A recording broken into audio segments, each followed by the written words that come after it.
I booked an Airbnb for a week while passing through a small town I had never been to before. It was an older house, the kind that looked like it had been standing for decades, patched up here and there but still showing its age. The listing photos made it look cozy enough. The host promised it was private, quiet, and good for people who just needed a place to sleep and work. That was exactly what I wanted. The first day was normal.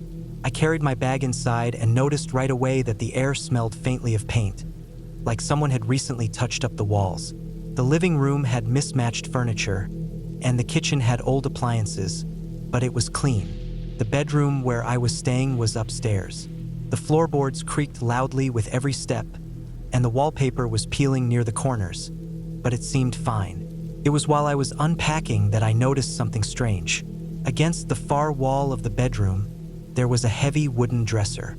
At first, it didn't stand out, but when I went to plug my charger in behind it, I realized the dresser wasn't flush against the wall.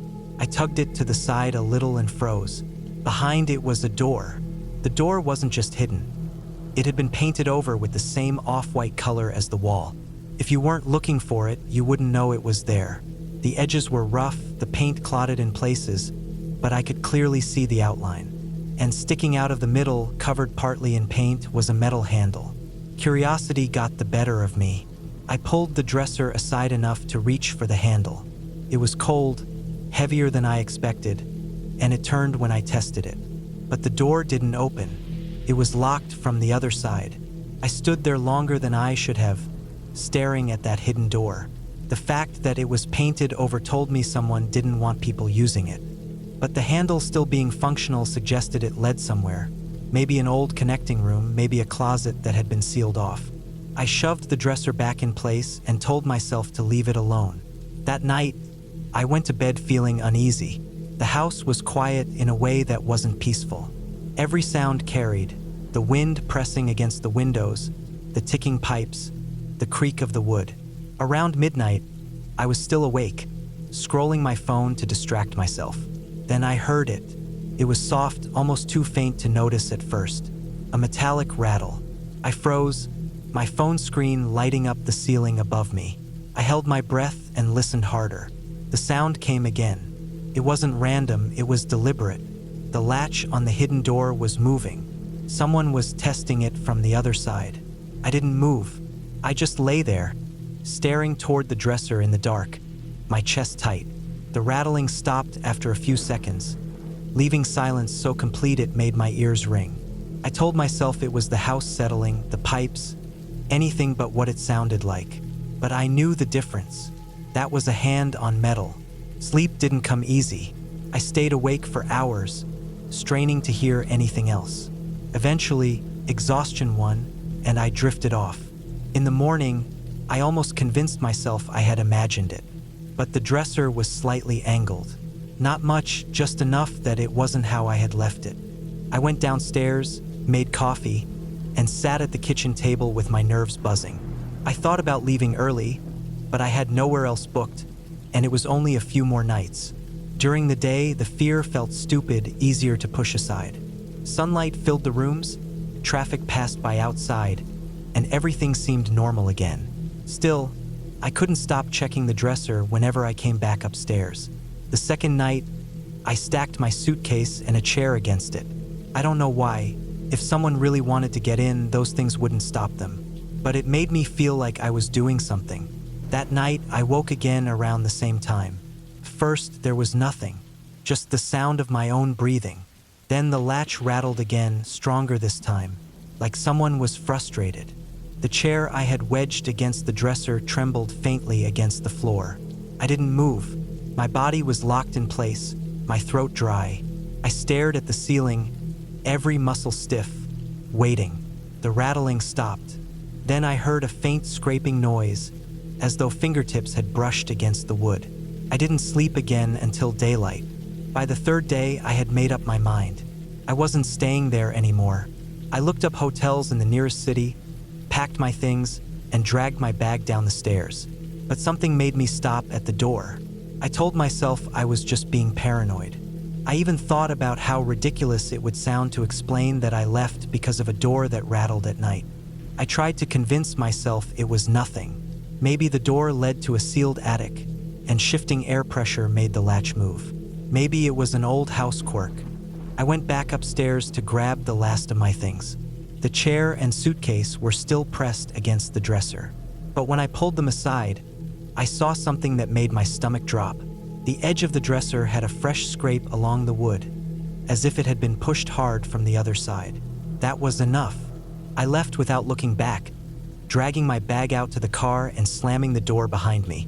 I didn't stop driving until I was 2 towns over, sitting in a motel parking lot with the engine running, staring out the windshield and trying to breathe normally again. Later, I checked reviews of that Airbnb. Most of them were positive. Clean, affordable, convenient. Nobody mentioned anything strange. But one older review caught my eye. It was short. It just said, "Nice house, but the upstairs bedroom feels off. Couldn't sleep well. Won't stay again." That was it. No details. But I didn't need them. I already knew what they had felt. I never reported it. I didn't call the host or the platform. I just left it behind. But even now, when I think about that painted-over door and the way the latch rattled in the dark, I wonder what was on the other side. Or worse, who. And I know I'll never book a place again without checking the walls, the furniture, every corner. Because sometimes, the scariest part of staying somewhere new isn't what you see. It's what's hidden just out of sight, waiting in the silence when the lights go out. I used to host on Airbnb, and when I started, I really thought it was going to be a simple way to make some extra money.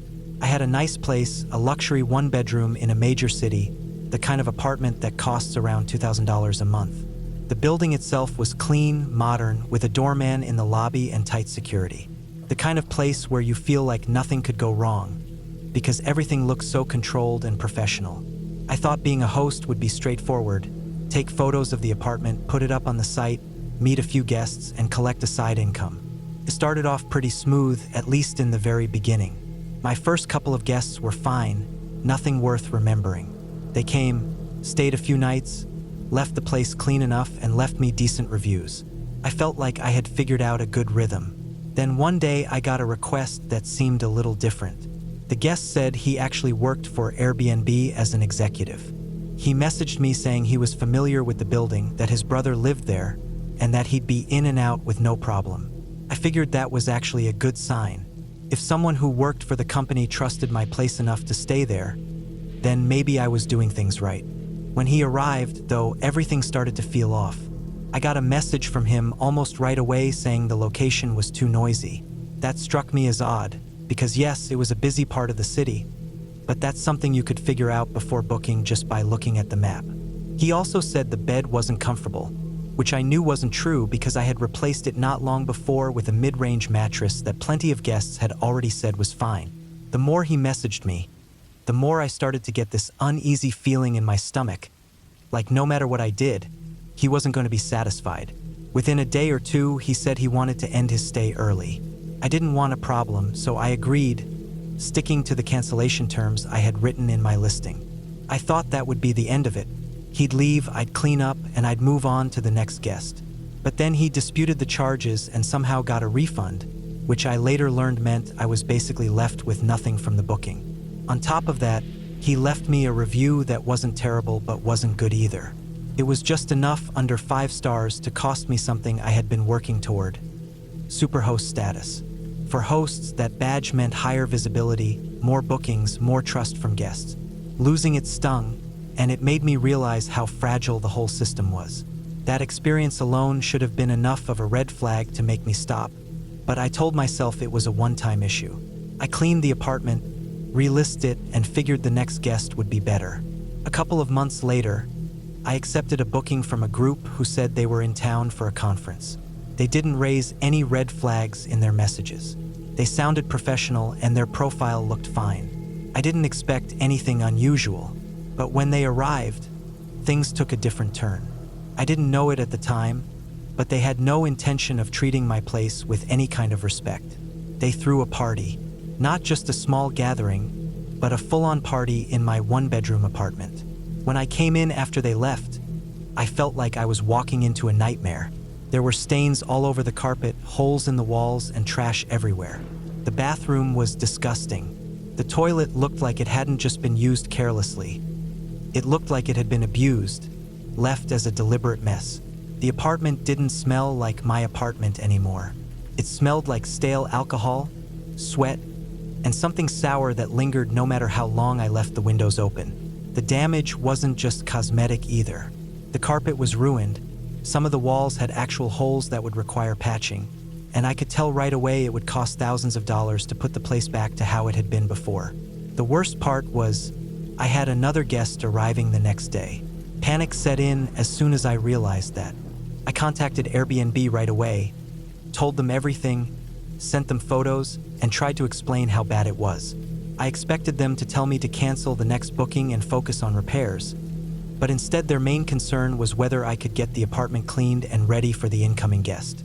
They said not to worry, that all I had to do was submit photos and proof, and they'd make sure I got reimbursed for the damage. So I scrambled. I hired cleaners, spent hours moving things around, tried covering up the worst parts of the carpet with rugs, and patched what I could myself just to make it look acceptable. Somehow, I pulled it together enough for the next guest to stay without complaint. When the dust settled, I went back to Airbnb with my claim. I had all the photos, all the documentation, everything they asked for. That's when they told me something that made my stomach drop. Because I had already hosted another guest after the damage, I was no longer eligible to file a claim. Their explanation was that by accepting someone else, I had essentially confirmed the apartment was fine. Couldn't believe it. I had done exactly what they encouraged me to do. Keep the booking, clean up, move forward, and now they were using that against me. I fought it for a while, sent emails, argued back and forth, but the system was completely against me. Eventually, I realized there was nothing else I could do. The money was gone, the damages were mine to pay, and I was just another host who got chewed up by the platform.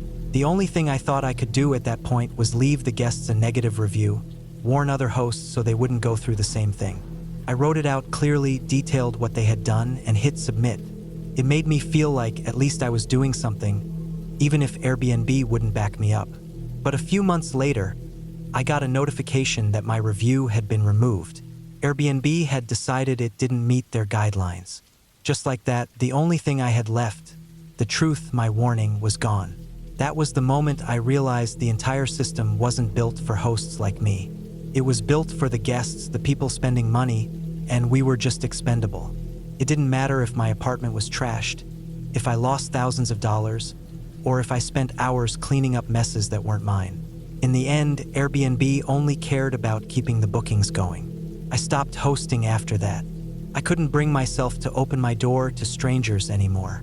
Every time I thought about it, all I could picture was walking back into my apartment to see it destroyed, or fighting through endless emails trying to get justice that would never come. I had started hosting because I thought it would be easy income, but what I ended up with was stress, debt, and this constant, lingering fear that my home wasn't really mine as long as it was listed online. Now, when I think back to it, what scares me the most isn't just the damage or the money.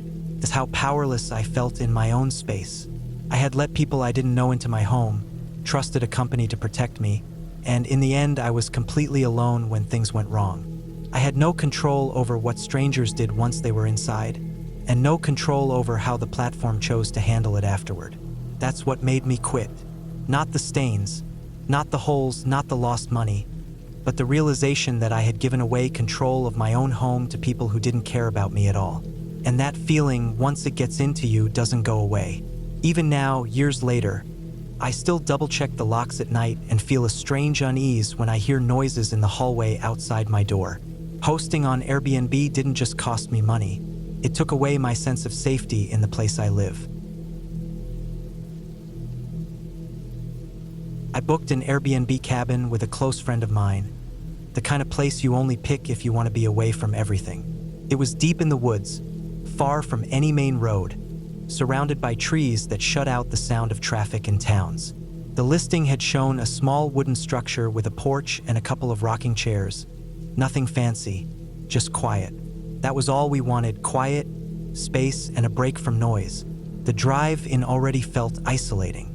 The road turned from pavement to gravel, then from gravel to dirt, winding through thick pines and narrow turns where branches scraped the side of the car. When we finally pulled up, the cabin looked like it had been there for decades. The wood was weathered, the steps up to the porch sagged slightly in the middle, and the windows had that faintly cloudy look of old glass. Still, it seemed private, tucked into the trees with no other houses in sight. Inside, the cabin was simple.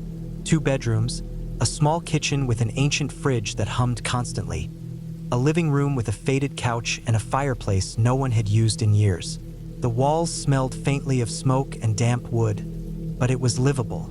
We unpacked, made some food, and settled in. The first day passed easily, walking a bit around the trails nearby, cooking dinner, talking late into the evening. It wasn't until that first night that things shifted. We turned in around midnight. The woods outside were silent, so silent it felt heavy. No distant cars, no voices, just the occasional creak of the cabin settling and the whisper of wind in the trees. I had trouble sleeping. The mattress was thin, and every time I shifted, the springs groaned beneath me. I lay on my back staring at the ceiling when it happened. A beam of light slid across the curtains. At first, I thought I imagined it, but then it moved again, slow and deliberate, cutting a thin strip of brightness through the dark room. My chest tightened instantly. Someone outside had a flashlight. The light passed across once, then back again, pausing like whoever held it was looking in. I didn't move. I didn't breathe. My ears rang from how hard my heart was beating. The beam drifted one last time and then disappeared. The silence returned, but it felt different now, charged, waiting. I lay awake the rest of the night, my body rigid under the blanket, staring at those thin curtains that separated me from the porch. Every small sound, the groan of the wood, the distant rustle of leaves, sounded too sharp, too close. My friend was asleep in the other room and I didn't call out. Couldn't. It felt like if I made a sound, whoever was out there would know I was awake. When daylight finally broke, I got up immediately, pulling on a jacket and stepping outside. The air was cold and damp, the kind of chill that clung to your skin. I walked onto the porch and stopped. Boot prints. They were everywhere, pressed into the dirt around the cabin, scattered across the porch steps, circling the rocking chairs. Some were small, some larger, overlapping each other. They weren't from us. We had only been there since yesterday, and we hadn't worn boots. These prints were fresh. I crouched down, staring at the way the soil had been pressed down, the edges still sharp. Someone had been out here in the night, walking back and forth, close enough to touch the windows, close enough to look inside. The sight made my stomach twist. All the unease from the night before solidified into something I couldn't shrug off. The rest of the day felt wrong, even when we tried to distract ourselves. Cooking, sitting on the porch, walking down to the trail, I couldn't shake the feeling of being watched. Every time I glanced toward the trees, I expected to see someone standing there. That night, the fear made sleep impossible. I lay in the bed fully dressed, my backpack sitting beside me like I might need to leave at any second. The curtains glowed faintly from the moonlight outside, and I kept expecting that beam of the flashlight to cut across them again. Didn't, but every creak of the wood made my body tense. At one point, I thought I heard footsteps on the porch, faint and slow, but I couldn't be sure if it was my mind filling in the silence or something real. By morning, I had made up my mind. I wanted to leave. My friend seemed unsettled too, though neither of us admitted exactly why. We packed quickly, carrying our things down the sagging steps and loading them into the car. I didn't even glance back at the cabin when we drove off. Later, when we had cell service again, I looked up the property. Buried among the reviews, most of them short and vague, I found one that caught me. Someone had written, almost casually, "We liked the place, but found out squatters sometimes use it when it's not rented. Didn't stay the full week." That one sentence tied everything together. The flashlight beam, the prints, the feeling of being circled in the night. It wasn't random. People knew about the cabin. They knew when it was empty, and they had used it before. The thought hit harder the more I replayed it in my mind. Whoever was outside wasn't lost. They weren't some hiker wandering by. They knew the place, They were checking if it was still theirs for the night. The image of that flashlight on the curtains still sticks with me. How slow it moved, how it lingered. That wasn't curiosity. That was someone making sure. I'll never forget the way the boot prints looked in the dirt. Too many, crisscrossing and fresh. It told me more than I wanted to know. That the cabin wasn't just ours that night. We had only been lucky the door was locked, and whoever came decided to wait for another chance. Since then, I've avoided isolated cabins altogether. Privacy isn't worth the feeling of lying awake in the dark, knowing that just beyond a thin wall and a curtain, someone else is out there watching, waiting for you to fall asleep. I booked the Airbnb because it was cheap and close to where I needed to be. It was just me traveling alone, and I didn't need much. Just a bed, a shower, and a roof over my head for a few nights. The listing looked clean, the photos seemed normal, and the reviews were mostly positive. I didn't think twice about it. The place was a small apartment tucked into a quiet residential street. When I arrived, everything seemed fine. The furniture was plain, the walls painted a dull beige, and the decorations were generic. Art prints you'd find in a discount store, a couple of fake plants placed on side tables. It felt like a staged space not lived in, but that was normal for short-term rentals. I unpacked, showered, and set up my things. After a long day, I stretched out on the bed and scrolled my phone. That was when I noticed it. Across the room, on a shelf near the corner, one of the decorative plants caught my eye. It wasn't anything special, just a fake fern in a ceramic pot. But as I turned off the main light and the room dimmed, I saw a faint red glow coming from inside it. At first, I thought it was a reflection, maybe a small LED from another device in the room. But there was nothing else near it. The glow was steady, the kind of pinpoint light I had seen before on electronics. I sat up slowly, my chest tightening. I knew what it looked like. Camera. I tried to calm myself, telling myself it was probably just some kind of motion sensor or decorative thing I didn't understand. But the longer I stared at that faint red dot, the more certain I became. It wasn't random. It was pointed directly at the bed. I walked across the room, my steps slow, careful, as if I didn't want to alert anyone even though I was alone. When I got closer, the red glow became clearer, tucked behind the plastic leaves. I lifted the plant carefully, my hands shaking. Inside, nestled in the soil and leaves, was a tiny lens.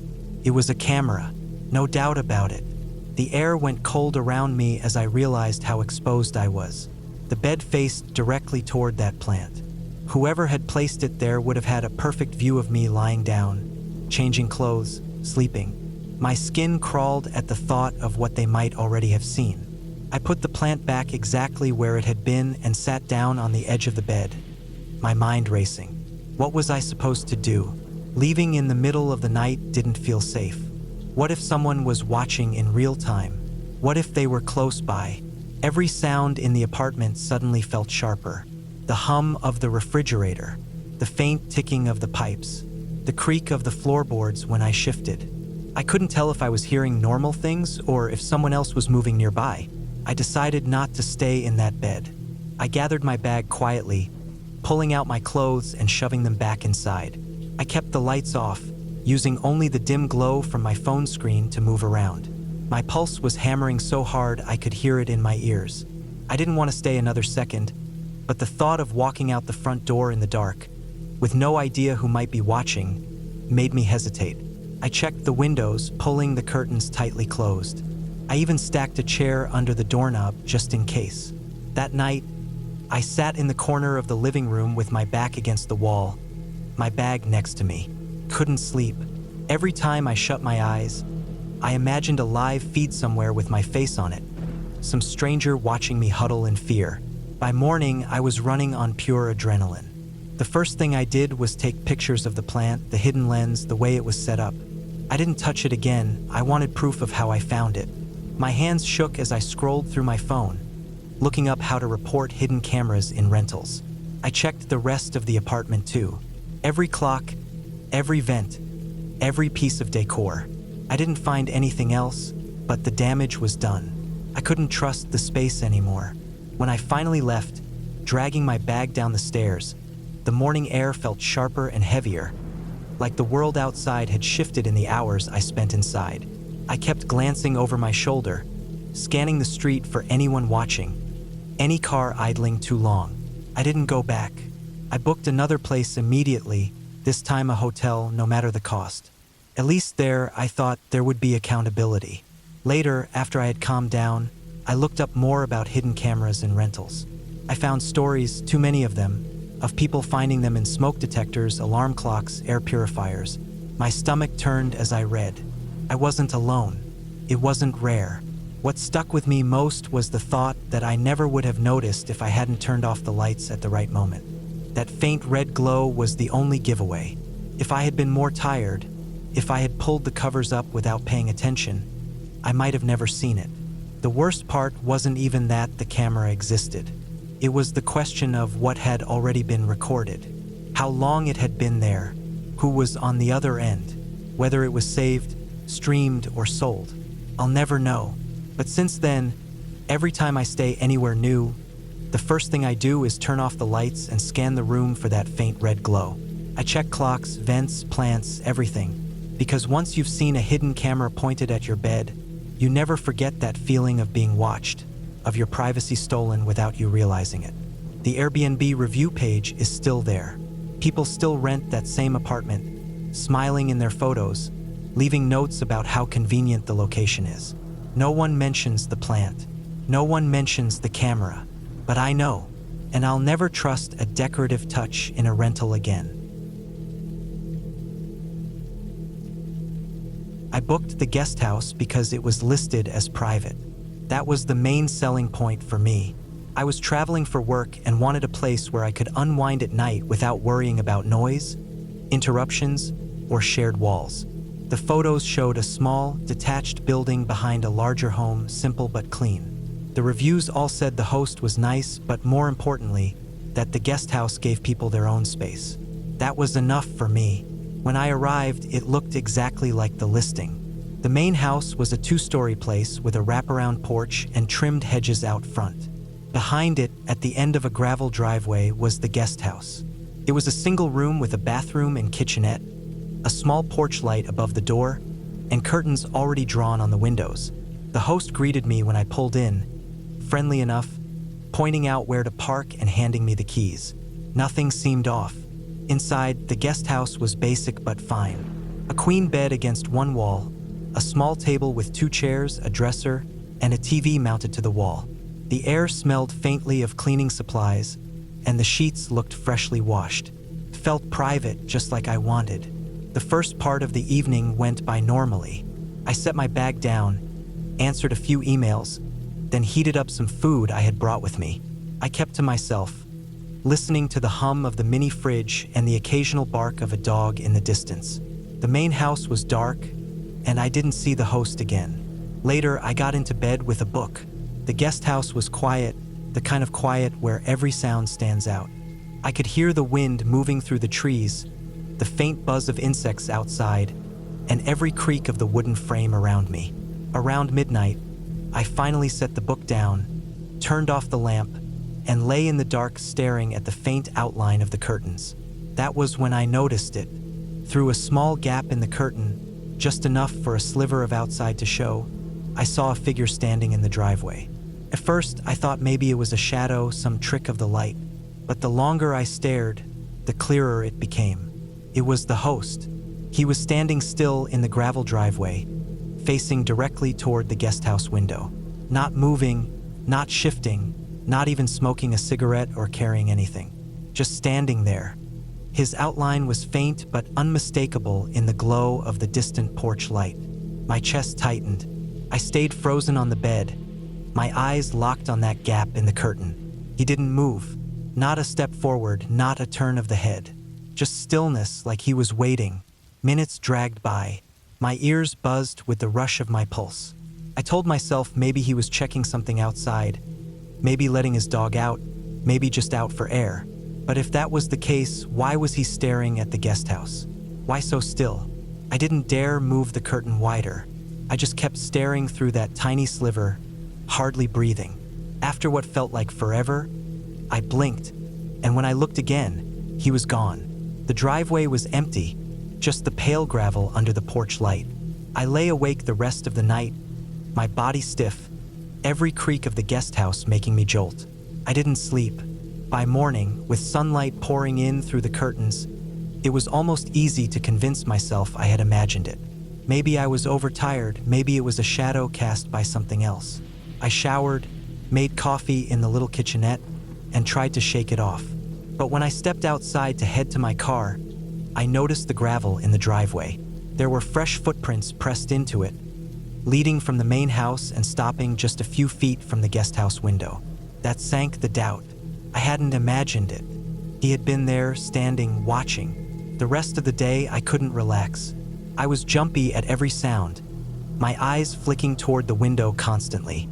Even though the host never came by or spoke to me again, the thought of him standing there in the dark, silent, staring, it gnawed at me. That night, I locked the door, checked the windows twice, and sat in bed with the lamp on. I couldn't bring myself to turn it off. I told myself I would leave in the morning, cut the stay short. I didn't see him again that night, but I didn't sleep either. I kept waiting, listening, staring at the curtains for any movement of shadow or light. Every time the wood popped or the fridge hummed, I flinched. At first light, I packed my things and left. I didn't bother with the checkout instructions. I slid the key onto the table, dragged my bag to the car, and drove out without looking back at the house. My hands gripped the wheel until my knuckles were white, my eyes flicking to the rearview mirror every few seconds as if I expected to see him following me. Later, after I was miles away and finally pulled into a gas station, I checked the listing again. The reviews were all still positive. People wrote about how nice the host was, how private the guest house felt, how they enjoyed their stay. No one mentioned anything strange, but I knew what I saw. I knew how it felt to lie in bed and see the host standing there in the dark, watching silently through the window of a place that was supposed to be private. That was the last time I booked a detached guest house on someone's property. From then on, I only stayed in hotels where the walls might be thin, but at least I didn't have to wonder if the person who owned the place was outside, standing in the night, staring in at me. I booked an Airbnb in the city because it was cheaper than a hotel and closer to where I needed to be. It was an older apartment in a narrow brick building, the kind with fire escapes zigzagging down the front. The listing photos showed a small but neat space, just enough for one person. I wasn't picky. It was only a few nights, and all I needed was a bed and a lock on the door. The host met me at the street entrance, handed me a key, and showed me up the narrow staircase. The apartment itself was on the 3rd floor. Inside, it was a single room with a small kitchen corner, a bed pressed against one wall, and 2 tall windows looking out onto the fire escape. The paint was chipped, the floorboards creaked underfoot, and the bathroom sink dripped steadily, but it was fine. The first night passed without much thought. I locked the windows before going to bed. One of them had a slightly loose latch, but I made sure it clicked into place. Outside, I could hear the city's usual noise. Car horns in the distance, voices echoing up from the street, and the occasional clang of metal when someone walked past below. I was used to it, but when I woke the next morning, something immediately felt wrong. One of the windows was open. I sat up slowly, blinking in the early light. The cool air drifted in, carrying the smell of the street below. My stomach tightened as I stared at the window, the curtains swaying slightly in the breeze. I knew I had locked it. I remembered the sound of the latch snapping shut. For a few seconds, I told myself maybe I hadn't. Maybe I had been tired and careless. But the certainty in my gut told me otherwise. I walked over, closed it firmly, and checked the lock again. It seemed solid, though not brand new. I tried to push it open once more just to test, but it held. I told myself I'd been careless, but the doubt stuck with me through the whole day. That night, I was more cautious. I made sure both windows were latched and pulled the curtains tightly closed. I slid my suitcase in front of one window and stacked a chair under the handle of the door, more for peace of mind than actual safety. Then I got into bed, scrolling my phone until the city noise outside dulled into the background. Around midnight, I heard it. A faint creak, metal shifting under weight. I froze, the hairs on my arms rising. The sound came from directly outside the window, the fire escape. I held my breath, waiting. The creak came again, softer this time, like someone had shifted their stance. I stared at the curtains, my eyes wide, heart hammering so hard it felt like it echoed in the room. I thought about pulling them back to look, but the thought of seeing someone standing there made my body lock in place. The noise didn't stop. For hours, it seemed to come and go. A shuffle, a creak, a faint vibration in the old metal frame attached to the wall. Every time I thought it had ended, it started again, like whoever was out there moved slowly, carefully, testing the weight of each step. I barely slept. I stayed under the covers, my body stiff, my ears straining for every sound. By morning, I was exhausted. The fire escape was quiet again, but when I looked out the window, I noticed faint smudges on the glass. Not fingerprints exactly, but streaks that hadn't been there before, like something had brushed against it from the outside. I went about my day, but the feeling of unease clung to me. Every shadow on the sidewalk made me jump. Every stranger's glance lingered too long in my mind. That evening, I came back before dark and checked the windows again. I locked them, double-checked, even wedged a spoon into the track of one to make it harder to move. I kept the curtains drawn tight. But again, around midnight, the creaking started. This time, it was heavier.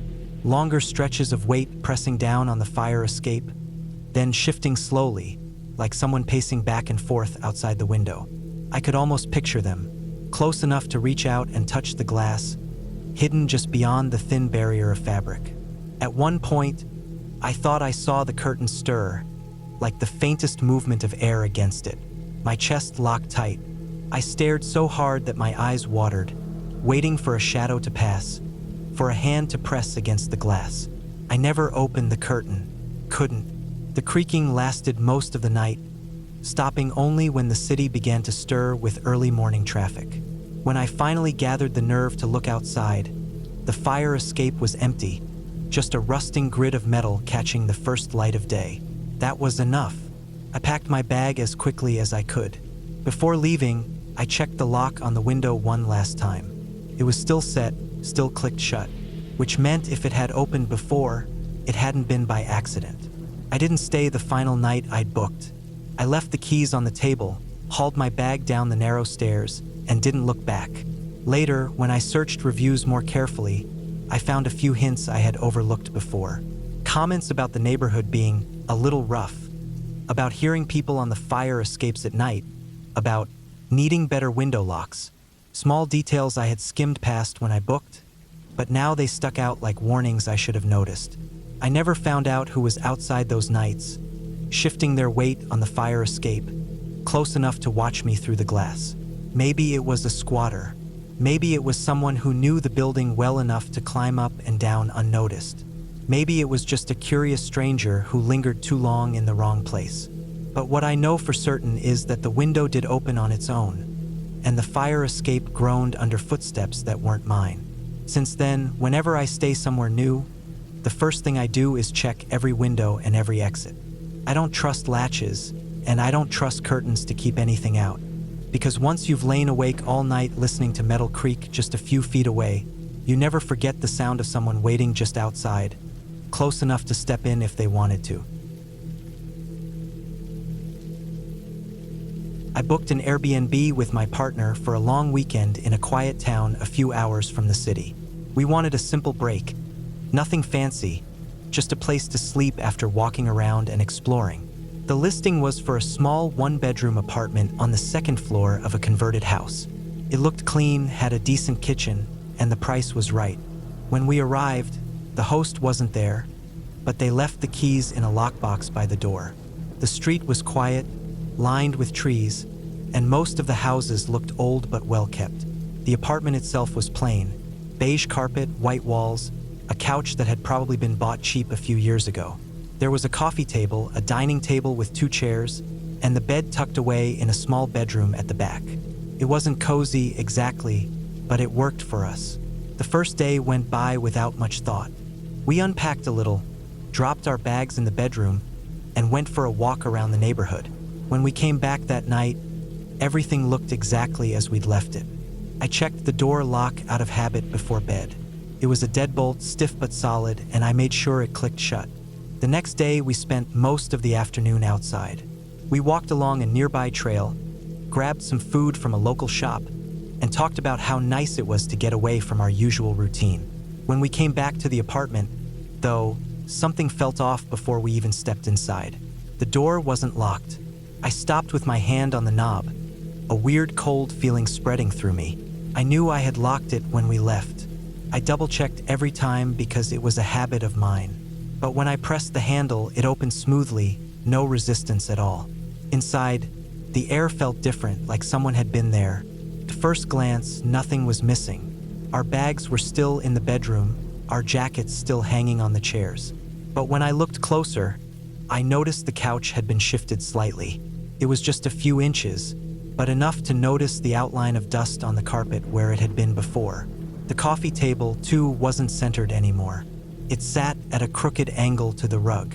On the dining table, one of the chairs had been moved out, not tucked back in the way we'd left it. I walked through each room slowly, my heart beating hard. Nothing was gone. Wallets, phones, clothes, everything we had brought was still there. But the more I looked, the clearer it was. Someone had been inside. Someone had walked through the apartment, touched things, moved them, and then left. I checked the windows. All were closed. No signs of forced entry, no broken locks, nothing. Which left only one option. Whoever it was had a key. That thought sank into me heavier than anything else. A stranger could unlock the same door we locked, walk in whenever they wanted, and leave without a trace except for the things they chose to move. We didn't say much after that. We just tried to keep calm, but it was impossible to relax. Every creak of the building made me tense. Every car that slowed outside made me think someone was coming back. That night, I couldn't sleep. I kept staring at the faint line of light under the door, waiting for it to flicker with footsteps passing by. I kept listening for the sound of the knob turning, for the soft click of a key sliding into the lock. My body felt wired, my eyes dry but refusing to close. At some point in the early morning, I heard something. A faint sound in the hallway outside, like footsteps pausing near the door. I held my breath and waited. The sound lingered, then slowly faded as if whoever it was moved down the hall. The door never opened, but I didn't sleep a minute after that. By daylight, it all looked normal again. The furniture was still where it had been moved, our stuff untouched. If someone had come during the night, they hadn't come inside. But the knowledge that they could, anytime they wanted, made me feel sick. We packed up as fast as we could. I didn't care that we had another night booked. I didn't care about losing the money. I just wanted out. As we carried our bags down the narrow stairs, I couldn't stop looking back at the door. It seemed so ordinary, just a door with a deadbolt, but I knew it meant nothing. Someone else carried the same key in their pocket. On the drive home, I couldn't shake the unease. It wasn't like a robbery, where at least you knew what had happened. Nothing was stolen, nothing was broken. It was worse than that. Someone had come into a space we thought was ours, looked around, maybe even sat down, and then left it all in place except for a few subtle changes, just enough to let us know we weren't alone. Later, when I checked the Airbnb reviews again, I noticed something I hadn't paid attention to before. One review mentioned that the host was very hands-on and sometimes came by to check on things. Another said they'd appreciated how accessible the host was with spare keys. At the time, I'd brushed past those comments, thinking it meant good service. But now, they made me think about how many copies of that key existed and how many people could walk into that apartment without warning. I'll never know for sure who it was or why they came in. Maybe it was the host checking something, maybe it was a cleaner who had the wrong time, maybe it was someone else entirely. But the fact remains. When I came back from a walk, the door was unlocked, the furniture was moved, and someone had been inside.